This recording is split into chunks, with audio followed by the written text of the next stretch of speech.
la présence des écoles, par conséquent, ne saurait être un frein à l'octroi de ce statut. À ce jour, 43 ans après sa création, le centre n'a pas de statut nominatif et vit les pires moments de son existence. Avec aujourd'hui une direction sans aucun pédigré, parachutée par l'ancien ministre de la Santé, M. Abdoulaye Diouf Sarr. Il s'ensuit des problèmes de tous ordres. Nous avons une gestion opaque, carrément opaque, des lignes de crédit, des financements issus du partenariat.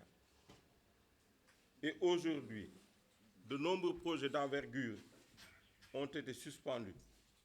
Et la quasi-totalité des partenaires a tout simplement fait faux bond au centre Dabo. Il n'y a plus aucun partenaire pour faute de visibilité.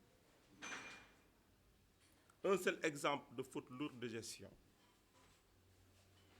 est la présence depuis 2 ans d'une radiographie numérique payée par l'argent du contribuable sénégalais et laissée en rade à l'abandon pour des problèmes inconsidérés entre la direction et un fournisseur.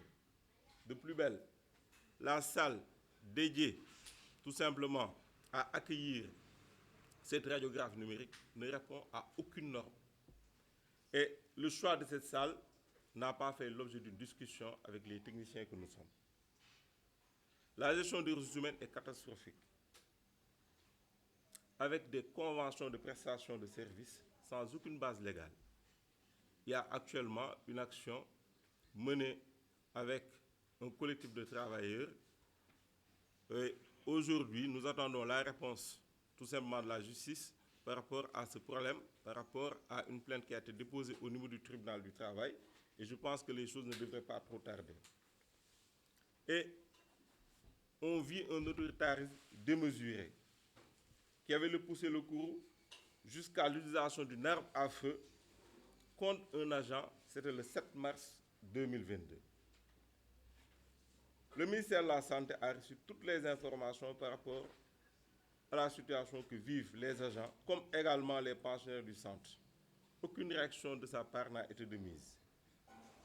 Actuellement, le centre est à l'agonie et depuis bientôt 3 mois, les activités sont à l'arrêt pour non-paiement de salaire et déficit d'intrants.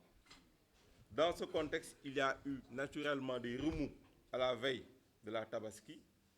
Et après plusieurs années de silence de la tutelle, comme seule réponse aujourd'hui, nous avons tous lu sur la page Facebook du ministère de la Santé un communiqué qui enfonce et fait porte le bonnet d'âne à 5 pères de famille qui actuellement se retrouvent entre les mains de la justice.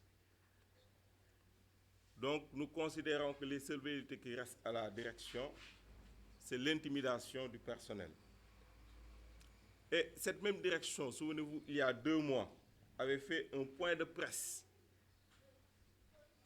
pour porter de fausses accusations, je pèse bien mes mots, de fausses accusations sur des agents qui avaient été déclarés, avaient tout simplement désacralisé le drapeau national. Je pense qu'il faut se référer aux conclusions de l'enquête policière pour tout simplement faire le point sur la situation actuelle et toutes les manipulations que vivent les gens du centre Dabo. Nous tenons donc à informer l'opinion publique sur les véritables raisons de ce chaos. Toutefois, nous faisons confiance à la justice de notre pays. Nous appelons M. le ministre de la Santé et de l'Action sociale à approfondir la réflexion avec nous, personnel viscéralement attaché au centre Dabo, avec tous les acteurs sociaux, les parents d'élèves, pour en tout cas une issue heureuse, une solution pérenne et définitive.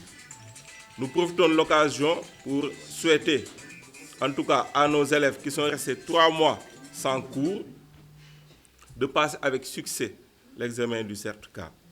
Nous saluons également la détermination des enseignants avec qui nous collaborons, qui dans ce contexte chaotique ont tenu à maintenir des cours à distance, à domicile, pour les élèves devant faire les examens. Je vous remercie.